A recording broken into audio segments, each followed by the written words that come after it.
A woman thought she could get away with humiliation, refusing service to a black couple just because of the way they looked. But what happens next will leave you speechless. You won't believe who they really are, and the shocking twist that turns everything upside down. Stick around because this is a story you won't want to miss. The restaurant bustled with the sound of clinking glasses and soft classical music playing in the background. The air carried the aroma of gourmet dishes, and the dim lighting added to the luxurious ambiance. A couple stepped through the entrance, dressed impeccably. Michael in a tailored suit, Lisa in an elegant evening dress.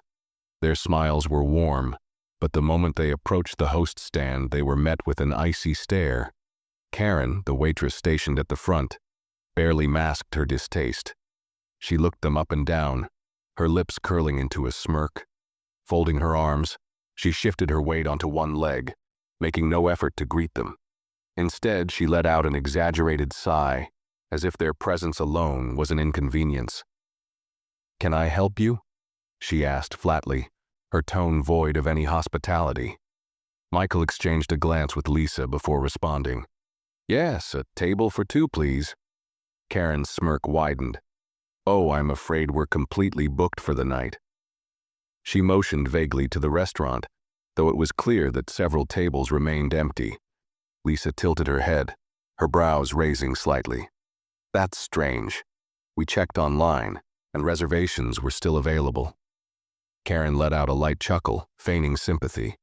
"Oh, well, you see, those are probably reserved for regular customers." She let the words hang in the air, waiting for them to catch her meaning.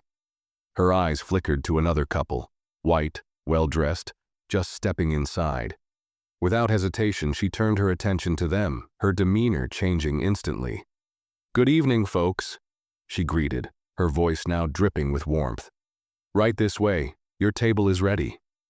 Michael inhaled slowly, keeping his expression neutral, but Lisa could feel the tension in his posture. He wasn't the type to react impulsively, but she knew the gears in his mind were turning. "Wait a minute," Lisa said, stepping forward. "You just told us the restaurant was fully booked." Karen's expression didn't falter. She turned back, resting her hands on her hips. "Oh, I must have made a mistake. But you know, we do have a certain atmosphere here, a certain standard." She eyed them up and down, as if their very presence disrupted the aesthetic of the place. "You might be more comfortable somewhere else. Maybe that diner down the street." A hush fell over the surrounding tables. Nearby customers turned their heads, sensing the tension in the air. Some looked away awkwardly, while others whispered amongst themselves. A young waiter standing near the bar exchanged an uneasy glance with a colleague, both of them clearly uncomfortable with what they had just witnessed. Lisa took a breath, reining in her frustration. "Wow," she murmured, shaking her head. "You didn't even try to hide it, did you?" Karen's smirk deepened, as if she had just won some kind of power play. "I'm just doing my job, ma'am, now, if you'll excuse me." She turned on her heel, but before she could walk away, a firm voice cut through the moment. "Are you sure about that?" Michael's voice was calm, steady, but something about it made Karen pause. She glanced over her shoulder, raising a brow. "Excuse me." "You said you're just doing your job," Michael said, his tone even. "But I wonder if your manager would agree." For the first time, Karen's confidence wavered. It was brief, just a flicker of uncertainty in her eyes, but it was there. She quickly masked it with another scoff. "I don't need to check with anyone. I know who belongs here and who doesn't." Lisa let out a dry laugh, shaking her head. "Well," she said, looking around at the now fully attentive restaurant, "this is going to be interesting." A murmur spread through the restaurant. Some diners turned away, pretending not to notice the brewing confrontation, while others openly watched, their curiosity piqued. Karen, sensing the growing attention, squared her shoulders, determined to maintain control. She had done this before, subtly discouraging certain customers from staying too long, or in this case, from sitting down at all. It always worked. People usually took the hint and left. but Michael and Lisa didn't move. Karen let out a dramatic sigh, tilting her head in exaggerated impatience. "Look, I don't make the rules," she said, shrugging. "I just follow them. And honestly, I don't think this is the kind of place you're looking for." Michael's expression remained unreadable. "And what kind of place is that?" he asked, his voice steady.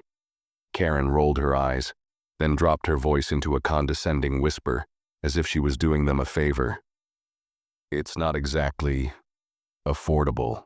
Lisa let out a short laugh, more in disbelief than amusement. "Affordable," she repeated, folding her arms. "That's what this is about?" Karen shrugged again, a knowing smirk tugging at her lips. "I mean, you wouldn't want to get embarrassed when you see the prices, right?" She looked toward the entrance as if dismissing them, already scanning for other customers to greet. From behind the bar, the young waiter named Jake swallowed hard. His grip tightened around the cloth he had been using to wipe down a glass. He glanced toward his co-worker, an older server who had seen everything. "Did you hear that?" Jake muttered. The older waiter, a man who had worked in the restaurant for years, simply shook his head. "She's digging her own grave," he murmured back. Meanwhile, Lisa glanced at Michael, a silent conversation passing between them. They could walk away. They had faced this kind of treatment before, disguised as policy, hidden behind fake smiles. But something about this moment felt different. Lisa saw the way the crowd was watching now, some waiting to see if they would argue, others waiting for them to slink away in defeat. She had no intention of doing either. "You know what?" Lisa said suddenly, her voice loud enough for those nearby to hear. "You're right. This isn't the place for us." Karen's smirk widened in victory. Lisa took a step forward, her next words dripping with sarcasm. "After all, we usually prefer dining in restaurants that don't discriminate against paying customers." The shift in the room was palpable. A few nearby guests stirred in their seats, exchanging glances. Someone in the back whispered, "Did she just say discriminate?" Karen's smirk faltered. "Excuse me?" she said sharply.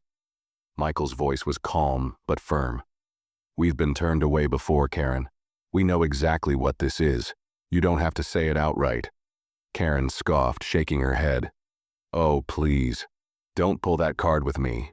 She waved her hand dismissively.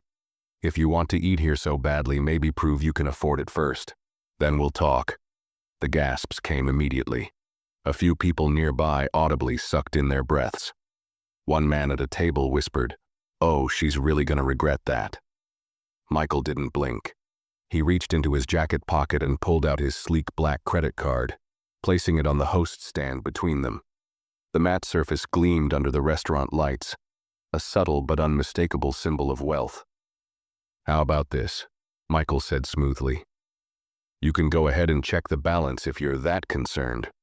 Karen stared at the card, her confidence flickering. For the first time, uncertainty crossed her face.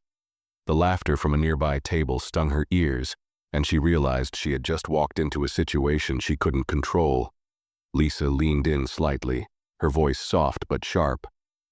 "Still worried about embarrassment?" Karen swallowed. The room felt a little smaller now. Karen's fingers twitched slightly, her gaze fixed on the sleek black card resting on the host stand. She recognized it instantly, one of those high-limit, no-spending cap cards that only the ultra-wealthy carried. It wasn't just any credit card. It was a statement, a quiet, undeniable flex of status and power. The murmurs in the restaurant grew louder. Customers weren't just watching now, they were engaged, leaning forward in their seats, their curiosity sharpened by the shift in Karen's demeanor. She had been so sure of herself just moments ago, but now the weight of the situation was pressing down on her. She quickly forced a laugh, trying to regain control. "Oh, come on," she said, waving her hand dismissively. "I was just messing with you." Michael's lips curled into the faintest smirk, but his eyes remained serious. "Were you?" Karen's smile stiffened. Lisa crossed her arms, tilting her head as if analyzing her. "Let me get this straight. First, you tell us the restaurant is fully booked, even though there are clearly open tables. Then you imply we can't afford to be here. And now, when you realize you made a mistake, it was just a joke? She arched a brow. That's a lot of coincidences, don't you think? Karen's face turned slightly pink, the heat of the restaurant suddenly feeling stifling. I didn't mean. You didn't mean to get caught. Lisa cut in smoothly. A few chuckles rippled through the nearby tables. Karen's stomach twisted. This was spiraling faster than she anticipated, and for the first time, she wasn't sure how to backtrack. Jake, the young waiter by the bar, glanced at the restaurant manager's office, wondering if someone should go get Mr. Thompson. But something about the way Michael and Lisa carried themselves made him hesitate. They weren't looking for a manager to step in and fix this. They were handling it on their own, and in a way that was making Karen squirm in a way no formal complaint ever could. "All right," Karen snapped, straightening her posture. She was tired of feeling backed into a corner. "If you want a table so badly, I'll find you one, but don't expect any special treatment." Michael chuckled under his breath, shaking his head. "Special treatment?" He gestured to the other diners. "We just wanted the same courtesy you gave to everyone else who walked through that door." Karen's jaw tightened. Lisa glanced at Michael, then shrugged. "Honestly, I don't even know if I want to eat here anymore."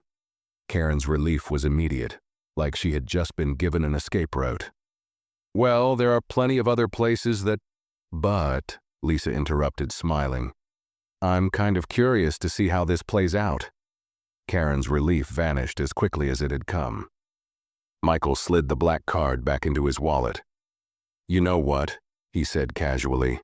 "I think we'll wait for a better table. We wouldn't want to inconvenience you." Lisa smirked. "Besides, I have a feeling this night is about to get a lot more interesting." The words hung in the air, mysterious and foreboding. Several guests glanced at each other, their curiosity intensifying. Karen frowned. "What's that supposed to mean?" Lisa just smiled, but before she could respond, the restaurant's entrance swung open.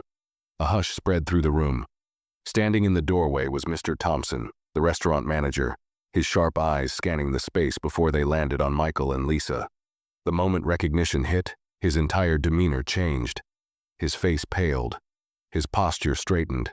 His breath caught for just a fraction of a second before he hurried forward, his polished shoes clicking against the marble floor. Karen turned, confused by the sudden shift in energy. "Oh, hey, Mr. Thompson, I was just—" But he wasn't looking at her. He was looking at Michael and Lisa.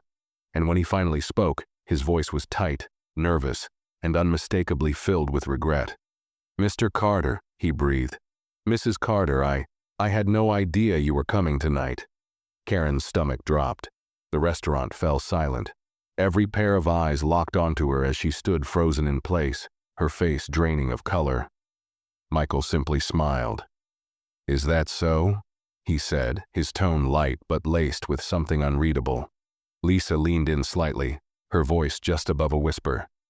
"Still worried about embarrassment, Karen?" The restaurant exploded in whispers. Karen felt the room spin. The night wasn't just slipping from her control, it was crumbling beneath her feet. Karen's mind raced, her pulse hammering as she tried to process what had just happened. Mr. Thompson, the same no-nonsense manager who rarely showed emotion, now stood before the very couple she had been dismissing, his expression frozen somewhere between fear and panic. Her throat went dry. Mr. Thompson cleared his throat, his hands instinctively smoothing down his suit jacket, as though that would somehow make the situation less disastrous. "Mr. Carter, Mrs. Carter," he repeated, this time with a forced chuckle, attempting to recover. "What an honor to have you here. If we had known you were coming, we would have—" Michael raised a hand, silencing him with the effortless authority of a man who was used to being in charge. "No need for the theatrics, Thompson," he said, voice calm but laced with something firm beneath the surface. "We came in like any other guests, expecting to be treated like any other guests." Mr. Thompson hesitated, his eyes darting between them and the stunned expression on Karen's face. Lisa exhaled, shaking her head in mock disappointment. "But I guess that was too much to ask, huh?" Karen opened her mouth to speak, but nothing came out. Her confidence had been stripped away in a matter of seconds, and now, standing in front of the very people she had just ridiculed, she felt exposed. "Sir, I can assure you," she finally managed, her voice weaker than she wanted it to be. "There was just a little misunderstanding." "A misunderstanding?" Lisa repeated, raising a brow. Michael let out a short, humorless laugh.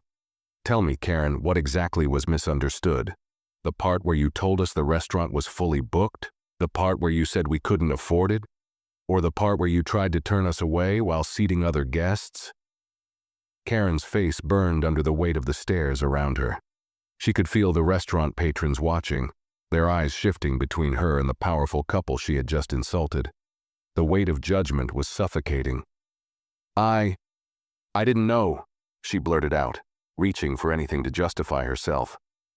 "I didn't realize who you were." Silence. Michael stared at her, his gaze unreadable. Mr. Thompson visibly winced. He closed his eyes for half a second, as if wishing she hadn't said that. A soft chuckle escaped Lisa's lips, but there was no amusement in it. "Oh, wow," she mused, shaking her head. "So, you're saying if we had been rich and important enough in your eyes, you wouldn't have treated us this way?" Karen's stomach churned. That wasn't what she meant, was it? The second the words left her mouth, she realized how damning they sounded. Mr. Thompson turned to her, his face now hard, cold. "Karen," he said, voice tight, "step aside." "But now." It wasn't a suggestion. Shame and panic curled in Karen's gut as she obeyed, shuffling a few steps back, feeling smaller with every movement. Her legs felt like lead, her throat tightening. She wanted to disappear. Mr. Thompson turned back to Michael and Lisa. "I sincerely apologize for this," he said, his voice more professional now, though there was an underlying nervousness. "Please, allow me to personally seat you at our finest table." Lisa exchanged a glance with Michael, and after a beat of silence, she exhaled, nodding. "Well," she murmured, "I suppose we do have an appetite now." Mr. Thompson gestured quickly toward a nearby waiter, Jake, the younger employee who had been watching the entire ordeal unfold. "Jake, escort Mr. and Mrs. Carter to the VIP table, and make sure they receive the best service possible." Karen felt a fresh wave of humiliation slap her in the face. VIP table. Not just any table, the one reserved for the most important guests, the kind of people she could only dream of serving. Jake straightened, trying to suppress a grin as he grabbed two pristine menus and motioned for Michael and Lisa to follow him. As they passed Karen, Lisa paused just slightly, tilting her head. "Funny how things work out, isn't it?" she mused softly, offering the faintest of smirks before following her husband toward the back of the restaurant. Karen's nails dug into her palm. The crowd wasn't whispering anymore. They were openly watching her, some with smug amusement, others shaking their heads in disappointment. "Well, that was awkward," someone muttered from a nearby table. "She really thought she could get away with that?" another person whispered, not even bothering to lower their voice. Karen swallowed, her entire body burning with shame. She had been so confident just minutes ago, so certain of her power in that moment. But now? Now she was standing in the middle of the restaurant, a spectacle of her own making. And the worst part? It wasn't over yet. Karen's breath felt shallow, her chest tightening as the weight of the moment settled in. The murmurs around her weren't just whispers anymore. They were sharp, undeniable judgments, cutting through her pride like a blade. She had lost control of the narrative, and now she was standing in the center of a storm she had created. She wanted to run, to disappear, to pretend this night had never happened. But it was about to get worse. Mr. Thompson turned to her, his expression void of the usual managerial patience he had once extended. There was no room for excuses now, just consequences. "Follow me," he said sharply, his voice leaving no room for argument. Karen hesitated, but the way he turned without another word made it clear she didn't have a choice. Every step behind him felt heavier, the sound of her shoes against the floor loud in her own ears. The restaurant, once her place of comfort and control, now felt like enemy territory. She could feel the stares, the silent condemnation. By the time they reached the manager's office, her hands were clammy, her throat dry. Mr. Thompson stepped inside first, leaving the door open just enough for Karen to follow. When she did, he shut it with a quiet but final click. For a moment, there was silence. The only sound was the distant hum of the restaurant beyond the walls, a world still moving while hers threatened to crash down. Then Mr. Thompson turned. "What the hell were you thinking?"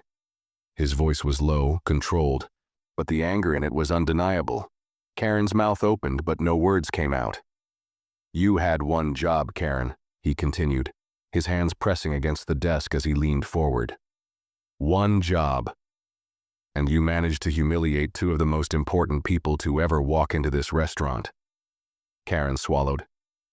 I didn't know who they were," she stammered, her voice weaker than she wanted it to be. Mr. Thompson let out a sharp laugh, but there was no humor in it. "So that's your defense? That if they hadn't been rich and powerful, it would have been okay?" He shook his head in disbelief. "Do you have any idea what you've done? This isn't just some couple you were rude to, they own this place." Karen felt sick. She had pieced that part together already, but hearing it confirmed again, so bluntly, made it sink in deeper. "They could shut us down," he continued, his frustration mounting. "They could drag our name through the mud, ruin our reputation, and make sure we never get another elite customer walking through that door again. Do you understand that?" Karen opened her mouth to argue, to beg, to deflect, to find some way to escape this. But the look in his eyes stopped her cold. There was no way out of this. "You're fired," he said. The words hit like a punch to the gut. Karen's ears rang. "Wait, what?" "You heard me," Mr. Thompson said, his voice firm. "Pack your things and get out, now." "But, no buts, Karen," he snapped, his patience finally snapping. "You didn't just cost yourself a job, you embarrassed this restaurant, and in front of the people who signed my checks. I should have fired you the second I walked through that door." Karen's heart pounded. "Please, Mr. Thompson, I need this job." Her voice cracked, desperation creeping in. I made a mistake, but it won't happen again." Mr. Thompson's eyes hardened. "Number it won't." Silence. Karen felt her legs weaken, her hands trembling at her sides. She had been so sure of herself just an hour ago, so confident in her power over the people she had dismissed. Now she was the one being dismissed. She turned, walking out of the office in a daze. The moment she stepped back into the main restaurant, the stares were waiting for her, the whispers, the hushed voices speaking just loud enough for her to know they were talking about her. Jake, the young waiter, stood near the bar with his arms crossed. He didn't smirk, he didn't gloat. He just looked at her, looked through her. Karen clenched her jaw, forcing her chin up as she marched toward the employee lockers. She wouldn't give them the satisfaction of seeing her breakdown, but even as she packed her things, her hands trembled. This wasn't just about losing a job, this was about losing everything. Karen's footsteps felt heavier with every step she took toward the employee lockers, her hands clenched into fists, her pulse hammering in her ears. The once familiar path through the restaurant now felt like a humiliating march of defeat. The whispers hadn't stopped. If anything, they had grown louder. She could feel them, eyes burning into her back, the weight of judgment pressing down on her like an invisible force. A couple at a nearby table barely masked their smirks. "Wow," one woman murmured to her companion. "That's what she gets." "I know, right?" the man replied. "She was so smug just 5 minutes ago. Look at her now." Karen's fingers twitched at her sides, but she kept her head high, her jaw clenched. They didn't know her. They had no right to judge her. But deep down, she knew that wasn't true. She had been so sure of herself, so confident in her ability to control the situation. She had treated Michael and Lisa like they were beneath her, never once stopping to consider that they might be more than they seemed. And now she wasn't just being fired. She was being publicly humiliated. reduced to a lesson for everyone in the restaurant to witness. She reached the staff area, shoving open the door with more force than necessary. Inside, the air was cooler, quieter, but even here she wasn't alone. A few employees stood near the lockers, their conversations cutting off the moment she entered. Their gazes flickered toward her, and the awkward silence was deafening. One of the newer waitresses, Sophie, shifted uncomfortably. Hey, Karen, she said hesitantly. Karen ignored her. She yanked open her locker and grabbed her bag, her movements sharp, mechanical. Behind her, she could hear hushed voices, low, cautious murmurs that made her skin prickle. I can't believe she really got fired, one of the bussers whispered. Mr. Thompson didn't even hesitate, another employee added. Sophie let out a soft breath. I mean, she kind of brought it on herself, didn't she? Karen slammed her locker shut. The sound echoed through the small space, making Sophie jump. Karen turned, fixing her with a cold glare. Excuse me? Sophie's eyes widened slightly, but she held her ground. I'm just saying, she said carefully. You were really rude to them, and they turned out to be the owners. I mean, what did you expect would happen? Karen's nails dug into the strap of her bag. Oh, so now you're judging me too, she snapped. Sophie hesitated, glancing at the others. No one spoke. No one defended Karen, because they all agreed with Sophie. Karen let out a sharp breath, shaking her head. Whatever, she muttered, brushing past them. This place is trash anyway. It was a weak deflection, but it was all she had left. She stormed out, pushing through the door and back into the restaurant. The chatter of customers filled the air, along with the distant sound of clinking glasses and the soft hum of background music. She kept her head down, moving quickly toward the exit. But just before she could make it out the door, she heard a voice call out from behind her. Karen! She froze. Slowly she turned around, her stomach twisting. Michael Carter sat comfortably at the VIP table, his arm draped over the back of his chair. Beside him, Lisa sipped from a glass of wine, looking entirely unbothered. Their food had just arrived, beautifully plated dishes that gleamed under the soft restaurant lighting. The young waiter, Jake, stood beside their table, clearly pleased to be serving them. Karen's mouth went dry. Michael tilted his head slightly, studying her. His expression wasn't cruel, nor was it smug. If anything, it was curious. You're leaving so soon? He asked. Lisa set her wine glass down, wiping the corner of her mouth with a linen napkin before adding, I thought you said this was a great place to work. Karen swallowed hard, forcing herself to keep her posture straight. She could feel the eyes of the restaurant on her again. This was worse than before. Before, she still had her job. Before, she had some semblance of control over the situation. But now she was just another cautionary tale. She forced a smile, tight, unconvincing. I just have other opportunities. Lisa's lips twitched. Oh, is that so? Michael leaned forward slightly, resting his elbows on the table. Let me give you a piece of advice, Karen. His voice was still calm, still measured, but there was an edge beneath it. Be careful who you look down on, because one day you might find yourself looking up at them instead. The words sliced through her like a blade. For a moment, she could only stand there, frozen in place, her entire body burning with shame. And then, without another word, she turned and walked out the door. The second she stepped outside, the cold air hit her, but it did nothing to cool the fire of embarrassment crawling beneath her skin. This wasn't just a bad night. This was a night she would never escape. Because the moment she pulled out her phone, it was everywhere. Videos, comments, headlines. Racist waitress, humiliated after refusing service to restaurant owners. Watch this woman's career go up in flames in just 5 minutes. Instant karma served cold. Her hands shook as she scrolled, each video racking up thousands, then millions of views. The comment sections were brutal. She wanted to turn them away. Now every business is turning her away. She just became a permanent meme. I hope she likes fast food, 'cause that's the only job she's getting now. Karen's breath hitched, her stomach twisting into knots. She had thought losing her job was the worst part, but she had been wrong. Because this was so much worse. The cold wind bit at Karen's skin as she stood there on the sidewalk, her phone still in her hand, the glowing screen showing an endless stream of notifications. Her heart hammered in her chest, but the shock had worn off, replaced by something far worse, deep, gut-wrenching regret. She had no idea what to do next.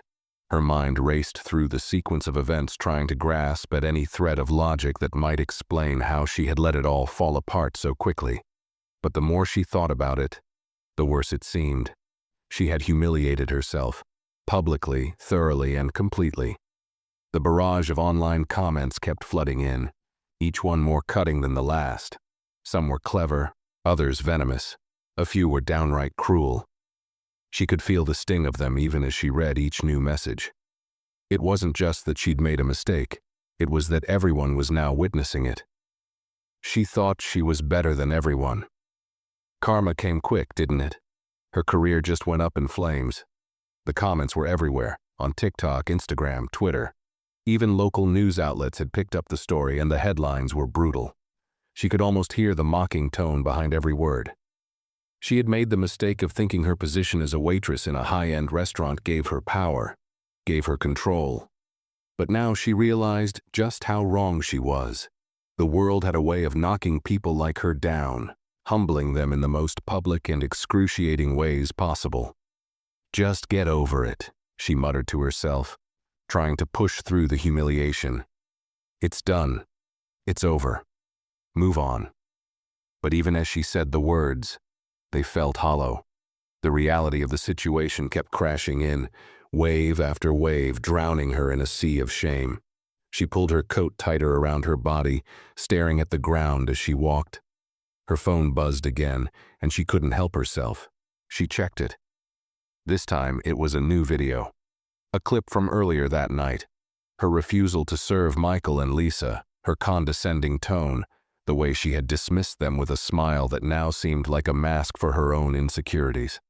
The video was short, but it had already gone viral. It had thousands of views and was being shared by just about everyone.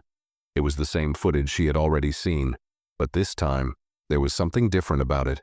A text overlay popped up at the beginning. She thought she was the boss. Now she's the joke. Karen's stomach flipped, her face burning. The video was accompanied by a flood of laughing emojis and snide comments.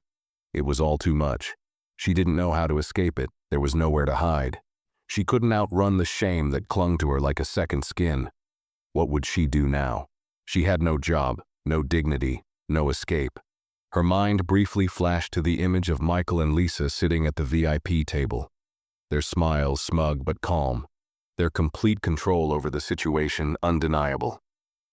And then there was Mr. Thompson, who hadn't even flinched when he had fired her. No hesitation, no compassion. Just a cold, clear-cut decision to end her career. It was all too much. She stopped walking, her legs suddenly giving way beneath her. She sank onto a bench, staring down at her phone, as the realization hit her harder than ever before. She was finished. The sound of laughter, distant but close enough to hear, made her look up. A group of teenagers walked by, chuckling as they scrolled through their phones. One of them stopped abruptly when he saw her. "Hey," he called out. "Aren't you that waitress from the video? The one who tried to kick out those people?" Karen froze. The teens pulled their phones out, laughing as they started to record her. "Wait, are you crying? Are you upset?" one of them taunted. "What happened? Thought you were the boss?" Karen's heart thudded in her chest. She wanted to run. She wanted to hide. She wanted to scream, to tell them to leave her alone, but she couldn't. They were right. She had acted like she was the boss, like she could decide who was worth serving and who wasn't. She had played a dangerous game of arrogance, and now it was all crashing down on her in a way she never expected. The teens moved on, laughing as they passed her, leaving her feeling like a fool on display for the entire world to see. Her phone buzzed again. It was another notification. This time, it was a text from an unknown number. "I hope you learned your lesson. The world doesn't revolve around you. Hope you have a nice life, Karen." It was signed simply, Michael Carter. Her hands trembled as she read the message. He had seen it. He had watched her downfall just like everyone else. And yet he had the decency to send her this one final reminder. She had lost everything, and she knew, deep down, that no apology would ever be enough to erase the mistake she had made. The sun had set, and the streets felt colder now. Karen sat on that bench for a long time, staring into nothing, a broken woman with nowhere to go. Her phone buzzed one last time before it fell silent. It was a new video, a final one to seal her fate. The text overlay read, "When you try to crush someone beneath your heel, be careful. They might just be the ones who own the shoe." The days after that night blurred into one long, suffocating fog. Karen couldn't escape the feeling of being watched, of being judged. Every time she left her apartment, she caught the wary glances from strangers, the hushed conversations that seemed to follow her everywhere she went. Her face had become a symbol, an emblem of failure, a cautionary tale to anyone who dared to show disrespect to others based on their appearance. The video of her confrontation with Michael and Lisa had become a viral phenomenon. It was everywhere: social media, news outlets, even local TV stations. The clip played in endless loops, her arrogant attitude in full display, and the backlash only seemed to grow stronger with each passing hour. The comments didn't let up either. She thought she was above everyone else, but now she's beneath all of us. I'll bet she won't make that mistake again. Wonder how long it'll take her to get a job now. She's going to need more than a nice resume. The humiliation had sunk deep into her bones. She had never felt so exposed, so small. The pride she once held in her position, in her ability to dismiss others, had crumbled, leaving nothing but a sense of vulnerability she couldn't shake. At first, Karen tried to defend herself. She posted on social media, attempting to explain that it had been a misunderstanding, that she wasn't a racist, just caught up in the stress of the job. But it was no use. Her words only seemed to make things worse. The backlash was swift and unforgiving. Her friends, the few she had either unfriended her or stopped responding to her messages. The apology she posted, hoping for some form of redemption, was drowned out by the flood of people who had already made their judgment. But no one cared. The whole world had seen her arrogance, her discrimination, her complete disregard for the couple she had so easily dismissed. And now, the world was waiting for her to suffer. The next few days were spent in a haze. Karen felt like she was walking through a fog, her steps aimless, her thoughts a whirlwind of regret. She tried reaching out to some of the other restaurants she had worked at in the past, hoping for a lifeline, but it was clear they had all heard about what happened. No one wanted to touch her. Finally, after days of silence, a message popped up in her inbox. It was from Mr. Thompson. "Karen, I've been thinking about what happened. I'm sorry it had to end like this, but I can't offer you your job back. I'm not sure how you're going to rebuild from this, but I hope you can figure it out. You'll need to change your approach to people and work on your attitude. It's the only way you'll move forward. I won't say I forgive you, but I hope you learn something from this." The words hit her harder than she expected. Mr. Thompson hadn't even apologized for firing her, but he had at least acknowledged that she was human. He saw her as more than the persona she had put on for so long. But the sting of those words was undeniable. She had no one left to turn to. She had burned every bridge she'd crossed, and now, even her former boss was offering her only cold, distant advice. Karen sat in her small, dimly lit apartment that evening, staring at her phone. The messages from the video were still rolling in, more vicious than before. One comment in particular caught her attention. She wanted to treat others like dirt. Now she's the one who's been stomped on. Karma never forgets. Tears stung her eyes, but she refused to cry. She couldn't let anyone see her fall. Not now. Not after everything that had happened. But deep down she knew the truth. She had been stomped on in front of everyone. The internet had torn her apart piece by piece, and all she could do was sit back and watch as it happened. There was no quick fix to the mess she had made. There was no instant redemption. The weight of her actions was too heavy, the consequences too great to ignore. The phone buzzed again. This time it was an unexpected message. It was from Michael Carter. His name popped up on the screen, and for a moment, Karen's breath caught. She stared at the notification, her mind racing. What could he possibly want now? After everything that had happened, after all the humiliation, why was he reaching out to her?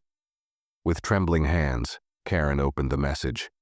Karen, I don't know what kind of person you are, but I hope you learn from this. What you did was wrong, but that doesn't mean your life is over. Everyone makes mistakes. The thing is, most people don't get a second chance. But if you want it, you'll have to earn it. Take responsibility for what you did. Do better. The message wasn't filled with hate. It wasn't filled with anger. It was just real. Karen's heart thudded painfully in her chest. The message wasn't a plea for forgiveness. It wasn't an offer to help. It wasn't even a promise to turn the other cheek. It was simply a reminder that if she wanted redemption, she would have to work for it. But for the first time in days, Karen didn't feel completely hopeless. She had been knocked down, humiliated beyond belief. But Michael's message made something clear to her. There was still a chance to change. The question now was whether or not she was willing to take it. Karen set her phone down on the table, staring at the screen for a long moment. For the first time since everything had fallen apart, she felt something stir inside her. A sense of determination, the tiniest glimmer of hope. It was going to be a long road ahead and the path would be difficult. But maybe, just maybe, she could learn something from this painful experience. Maybe she could be better. The days stretched into weeks, and the weight of Karen's situation didn't get any lighter. The ripple effects of that night still reverberated in every part of her life. Yet, for the first time, she felt a small flicker of something she hadn't allowed herself to feel in years. Accountability. She had lived most of her life believing she could act with impunity, but now the reality of her actions had carved deep grooves in her conscience. After Michael's message, something inside her shifted. It wasn't a magic fix, nor did it make everything immediately better. But it gave her a direction, a small spark of clarity. Karen took a long look at herself in the mirror one morning, her reflection staring back at her with a mix of frustration and uncertainty. She had always thought of herself as someone who could get by with her charm and control, someone who didn't need to answer to anyone. But now, the truth was undeniable. She had treated people poorly. She had assumed power over others, but she had only made herself weak. It was a humbling realization, but it was one that could lead her somewhere new, somewhere she could actually start fresh. If she allowed herself to truly learn from this, maybe she could begin to rebuild. She had tried to run from the truth for so long, but now she had no choice but to face it. The first step was simple, admitting her mistakes. Karen reached out to Michael. It wasn't an easy decision. In fact, it took her a full week to write the message, staring at her phone more times than she cared to admit, unsure of what words to use. But when she finally hit send, it was a moment of honesty she hadn't known she was capable of. Michael, I know I've already apologized for what happened, but I need to say it again. I was wrong. I was rude, I was arrogant, and I made assumptions about you and your wife that were completely unfounded. I am sorry for the way I treated you both. I let my ego blind me, and it cost me everything. I am not asking for your forgiveness, but I hope you can see that I am trying to change. I want to be better. She sent the message and set her phone down, leaving it face down on the table. That night she didn't sleep much. Her mind kept returning to the past, her actions, her arrogance, her dismissal of others as if they were nothing. But now she was actively choosing to face the consequences. She wasn't running anymore. She had no choice but to own what she had done, and it was the hardest thing she had ever done in her life. The following day, she woke up early, made herself a simple breakfast, and set to work. She knew she had to do something more than just say the words. She needed to prove it. Karen started by volunteering at a local shelter. It wasn't a grand gesture, but it was a step, a real, tangible effort to make amends. She helped prepare meals for the homeless, served food to people who had nothing, and took the time to listen to their stories. It was harder than she had anticipated. Every day she had to swallow her pride, serve others without the slightest hint of superiority, and understand what it meant to be truly humble. The first few days were uncomfortable, to say the least. She struggled with the idea of her own worthlessness, feeling like an outsider, like a fraud. But as the days passed, the discomfort faded into something else: understanding. She began to see people for who they really were, not through the lens of judgment she had once used. There was dignity in every person, regardless of their situation. And in their eyes she saw something she had never expected: respect. She learned how to listen, how to serve without judgment, and how to speak to others with the kind of kindness she had so often withheld. The experience was transformative. She wasn't fixed overnight, and she didn't expect that. But little by little, Karen felt the cracks in her ego begin to heal. Days turned into weeks, and the more time she spent at the shelter, the more she realized that it wasn't just about doing something for the sake of image or getting redemption. It was about truly changing. But even with these small steps forward, Karen's path was far from smooth. There were still moments of self-doubt, moments when she wondered if she could ever truly move past what she had done. And then there were moments when the weight of the past threatened to pull her back into the person she once was. She checked her phone again after a few days of silence. To her surprise, Michael had responded. "Karen, I appreciate your honesty. It takes a lot to admit when you're wrong, and I can respect that. But change doesn't happen overnight. If you're serious about this, keep doing the work. You can't undo what's been done, but you can choose who you want to become. I hope you keep pushing forward." His message wasn't warm or filled with sympathy, but it wasn't cold either. It was a simple acknowledgement of the effort she was making, and for that, Karen was grateful. As the weeks went by, Karen slowly started to rebuild her life. She found a part-time job at a local cafe, working her way back into the workforce. It wasn't glamorous. It wasn't the high-end restaurant she had once worked at, but it was a fresh start, a step in the right direction. She had learned to value humility over pride, kindness over arrogance, and while she knew she could never fully erase her past, she now understood that the future was hers to shape. Karen's journey wasn't easy. It would take years to truly make amends, to rebuild her reputation, her relationships, and her sense of self-worth. But for the first time, she believed in the possibility of change, and that, perhaps, was the greatest lesson of all. Months passed, and Karen continued to forge a new path for herself. It wasn't easy. There were still moments when the weight of her past mistakes came crashing down, when she would hear a familiar name or see a video from that night flash across her screen. The shame never fully went away, but it had become more manageable. Each day felt like an opportunity to show that she had learned something from the wreckage she had caused. She focused on small victories. At the cafe, she was no longer just the waitress who had made a mistake she couldn't escape. She worked hard, kept her head down, and treated every customer with kindness and respect. She didn't look down on anyone anymore. If anything, she sought to elevate others, to be the kind of person who could lift someone's spirits with a kind word or a smile. Her colleagues noticed the change. "Hey Karen, you doing all right?" one of the baristas asked one morning, his tone casual but kind. Karen looked up from where she was scrubbing down the counter. "Yeah, I'm good," she said, forcing a smile. "Just taking things one day at a time." "You've been killing it lately," the barista continued, and for the first time in a long while, Karen felt a genuine sense of pride. "You're different now. It's kind of inspiring, actually." Karen felt a lump form in her throat. She wasn't used to positive reinforcement. She had spent most of her life in environments where validation had come from manipulation or arrogance, not real earned respect.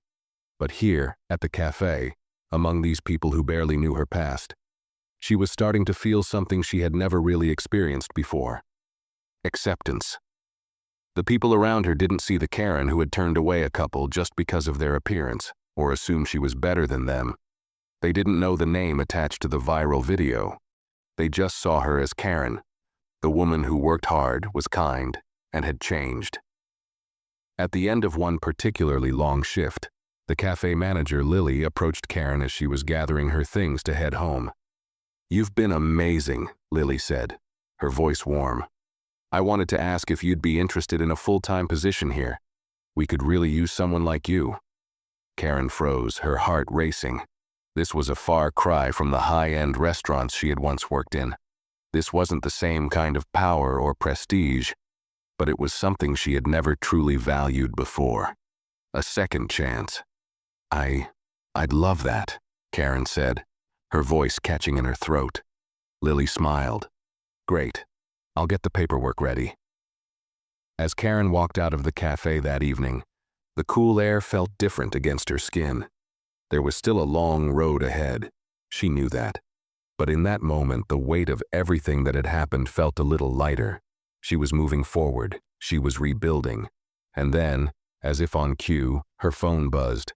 She hesitated before unlocking it, bracing herself for the familiar onslaught of old videos, judgmental comments, and reminders of the past. But instead, there was a new message, this time from someone she hadn't heard from in months. It was from Michael Carter. "Karen, I've been hearing about the work you've been doing at the shelter. I'm glad to see you're still sticking with it. I hope this new chapter brings you peace and success. Keep it up." The words hit Karen like a quiet thunderclap. She wasn't expecting to hear from him again, especially after everything that had transpired. His message wasn't full of forgiveness or praise, but it was something more important. It was acknowledgement. For the first time in a long time, Karen realized that she didn't need anyone else's approval to move forward. Michael had seen the effort, seen the change, and acknowledged it. That was enough. She set the phone down and took a deep breath, looking up at the darkening sky above her. For the first time since that fateful night, Karen felt something she hadn't thought possible: hope. It wasn't just about her making up for what she had done. It was about proving to herself that she could be better. Every small step, every act of kindness, every effort she made to be the person she knew she could be, was building something real. Karen knew that the road ahead would still have its challenges. There would be moments when she doubted herself, when the old Karen would threaten to resurface. But she was ready now, ready to face her past without letting it dictate her future. With a small, determined smile, Karen turned and walked forward. She didn't know exactly what the future held, but she was no longer afraid. She was finally in control of her own story. The days that followed Michael's message felt different. Karen could feel a quiet but steady shift in her perspective, as if the weight that had been suffocating her for so long was finally starting to ease. Every small decision she made, from accepting a full-time position at the cafe to volunteering more hours at the shelter, felt like another step in the right direction.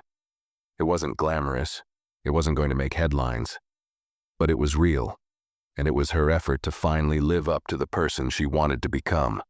She had learned that change wasn't about grand gestures. It was about consistency. It was about showing up day after day and doing the work even when no one was watching.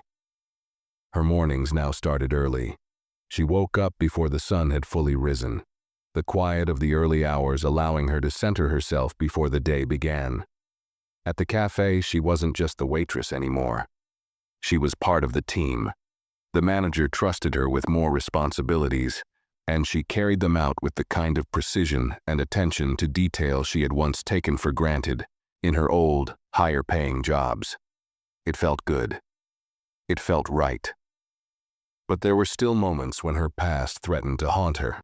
One afternoon, as Karen was getting ready to leave the cafe, she saw a familiar face. It was a customer who had come in often during her early days at the cafe. She had always been polite, always kept to herself. But this time, as Karen approached her table to check on her, the woman looked up and said something that stopped Karen cold. "Hey, aren't you the one who got fired from that fancy restaurant?" The words hung in the air for a long, uncomfortable beat. Karen could feel the blood rush to her face, her stomach knotting with that familiar sense of shame. She knew the woman wasn't trying to be rude. She was simply curious, as people often were when they heard a story like Karen's. But that didn't make it any easier. Karen took a deep breath and forced herself to remain calm, to not retreat into the defensive shell she had once built. "Yes, I was," she said, meeting the woman's gaze without flinching. "But I've learned a lot since then." The woman nodded slowly, her expression softening. "I figured as much. You seem like you've really turned things around." Karen smiled, though it was bittersweet. "I'm doing my best," she said simply, choosing not to explain any further. She didn't need to. As she walked away, her mind replayed the encounter. There had been a time when she would have let such a comment send her spiraling, when she would have become defensive to the point of confrontation. But now it didn't faze her. She had nothing to prove to anyone except herself. It wasn't about their opinions anymore. It was about her own. The weeks that followed were a continuation of her quiet, steady growth. She kept working at the cafe, kept volunteering at the shelter, kept apologizing for the mistakes of her past, not with words, but with actions. Karen's small gestures of kindness, the way she treated every person with respect, whether they were rich or poor, famous or unknown, spoke volumes more than any apology ever could. And then, one evening, as she was leaving the shelter, she received another message. This time, it was from Mr. Thompson. "Karen, I've been thinking about our last conversation. I know I didn't say much at the time, but I want you to know that I've seen the work you've been doing, and I think you're on the right track. You've really changed. Keep going. You're on the right path." Karen sat there for a moment staring at the screen, feeling a sense of validation she hadn't expected. It wasn't forgiveness. It wasn't a green light to return to her old life. But it was a sign that the person who had once been her boss, who had fired her for the very behavior she now regretted, had seen her efforts and recognized them. She wasn't the same person she had been that night. The message wasn't going to change the past. Nothing could undo the mistakes she had made, but it felt like a step toward reconciliation, one that was all her own. As the months wore on, Karen continued to forge her path. She moved into a small apartment with more space, enough for her to feel a sense of independence. It wasn't the luxury she had once enjoyed, but it was hers, and that meant more than anything she had ever owned. One evening, as she sat on her couch reflecting on the years that had passed, Karen realized something. She had found her peace. She was still working at the cafe. She still volunteered at the shelter. She still had her past to face, but she had learned how to walk forward without letting it drag her down. And most importantly, she had learned how to forgive herself. There would always be scars. There would always be reminders of what she had done, of the person she had once been. But those scars no longer defined her. For the first time in her life, Karen was proud of the woman she had become. She wasn't perfect, but she was real, and that, she realized, was enough. The seasons continued to change, and with them, Karen's life seemed to unfold in a way she had never expected. She had been through so much: the public humiliation, the feeling of being completely lost, the slow but steady process of rebuilding. But as time passed, she realized something crucial. The process wasn't just about rebuilding her reputation or her career. It was about rebuilding herself. Each day, she became more and more aware of the strength she had within her. She had lived for so long in denial of her flaws, believing that controlling others was the way to ensure her success. But now, she understood that true strength came from vulnerability, accountability, and the willingness to grow. She had learned the hard way that real change couldn't be achieved through pride or self-deception. It had to come from acknowledging the pain she had caused, facing the consequences, and taking responsibility, not just for her actions, but for her future. One afternoon, Karen found herself at a crossroads. She had just finished her shift at the cafe and was sitting outside on the small patio, enjoying the cool breeze. As she sipped her coffee, she reflected on how far she had come. She was no longer the person she had been when she first started, self-absorbed and dismissive, but someone who now understood the value of respect, kindness, and hard work. The door to the cafe opened, and a familiar face walked in. It was a customer she hadn't seen in weeks, someone who used to come in regularly during her earlier days. He was a regular who always seemed polite, but he hadn't been in for a while. Karen smiled as he approached the counter. "Hey there, how's it going?" she asked warmly, hoping to show the genuine kindness she now made an effort to offer to everyone. The man smiled back, but there was something different in his eyes. He seemed more relaxed, less guarded than the last time they'd spoken. "Good, good," he said. "I've actually been meaning to come by and talk to you." Karen raised an eyebrow, her curiosity piqued. "Oh? What's on your mind?" "I just wanted to say," the man began, hesitating for a moment. "I saw you on the news a while back. The whole thing with the restaurant, well, it was hard not to notice. And I just wanted to let you know that I really respect how you've handled everything since then." Karen's heart skipped a beat. She had never expected to hear anything positive about that moment in her life, especially not from a customer. She wasn't sure what she had done to deserve the respect he seemed to offer, but his words meant more than she could express. "Thank you," she said, her voice steady but full of gratitude. "It hasn't been easy, but I'm trying to be better every day." The man nodded, his smile widening. "I can see that," he said.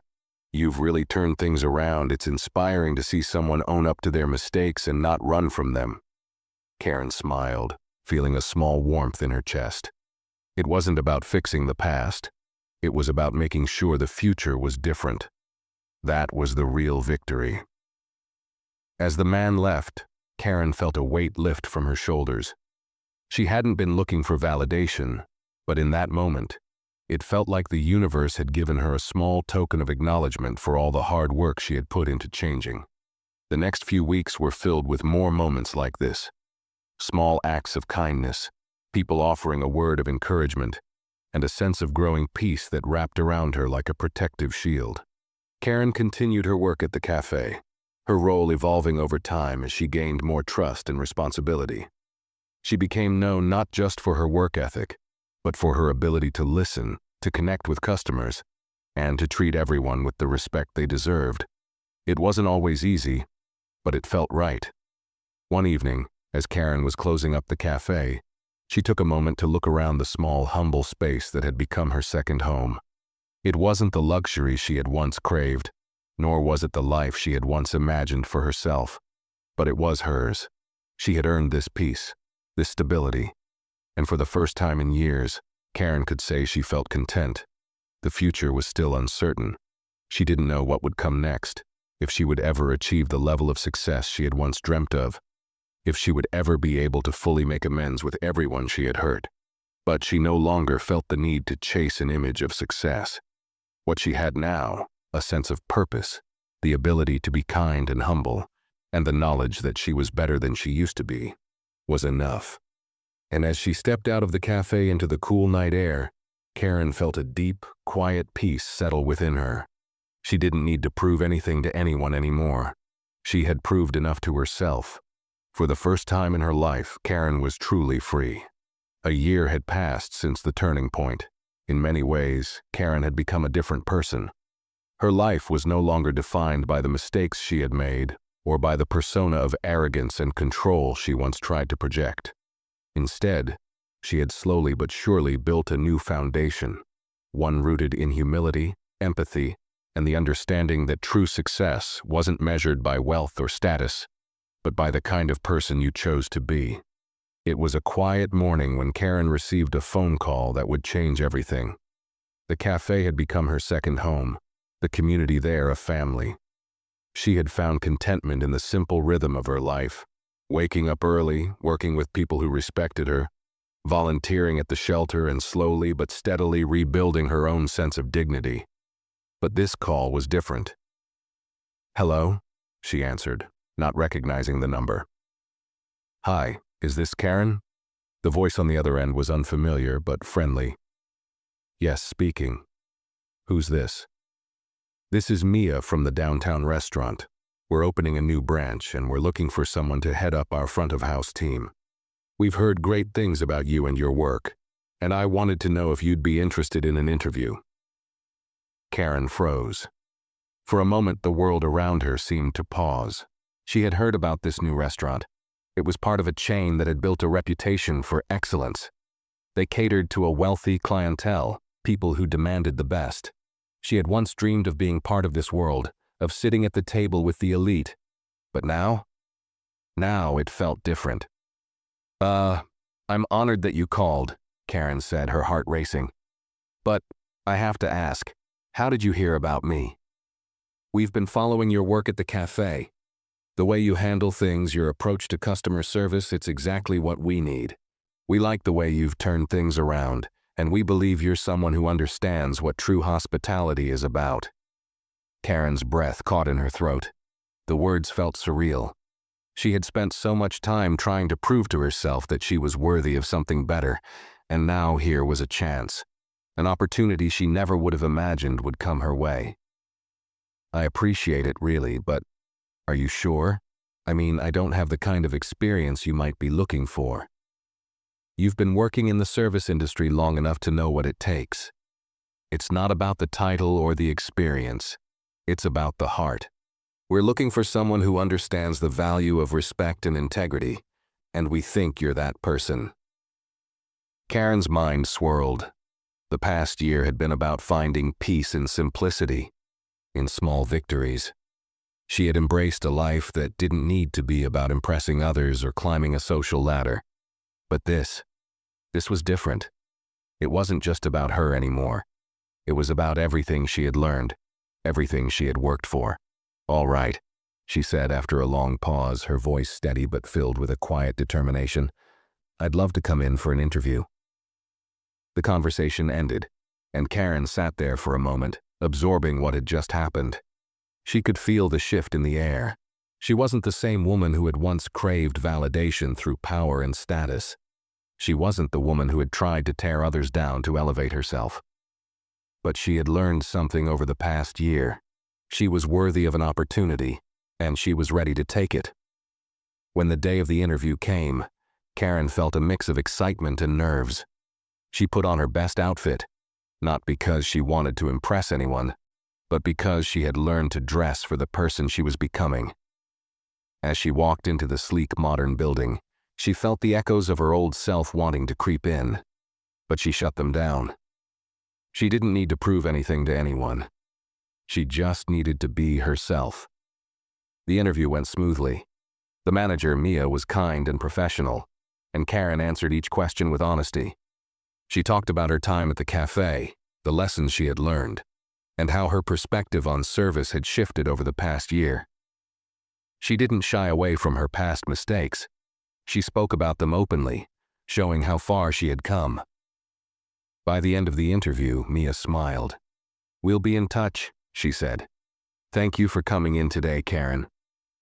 It's clear you've done the work." 2 days later, Karen received the call. "We'd love to offer you the position," Mia said, her voice warm. "You'll be a great addition to the team." Karen's heart swelled. She wasn't just getting a job. She was being welcomed into a place where she could put everything she had learned into practice, where she could be a part of something bigger than herself.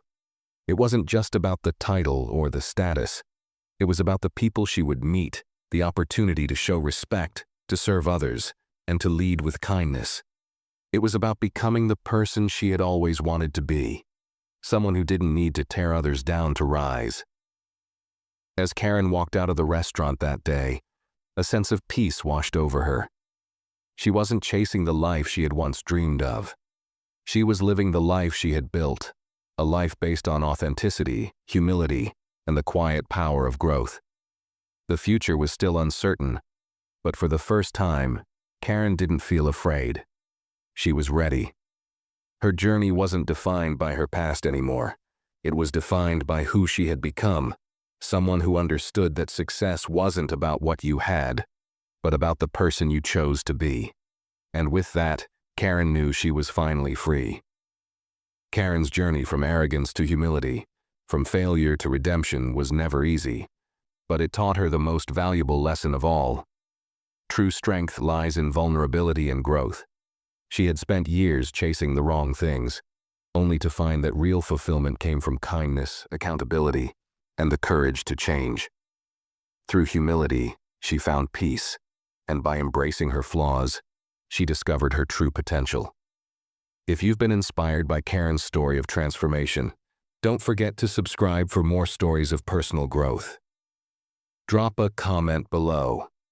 What's the biggest lesson you've learned from your own journey?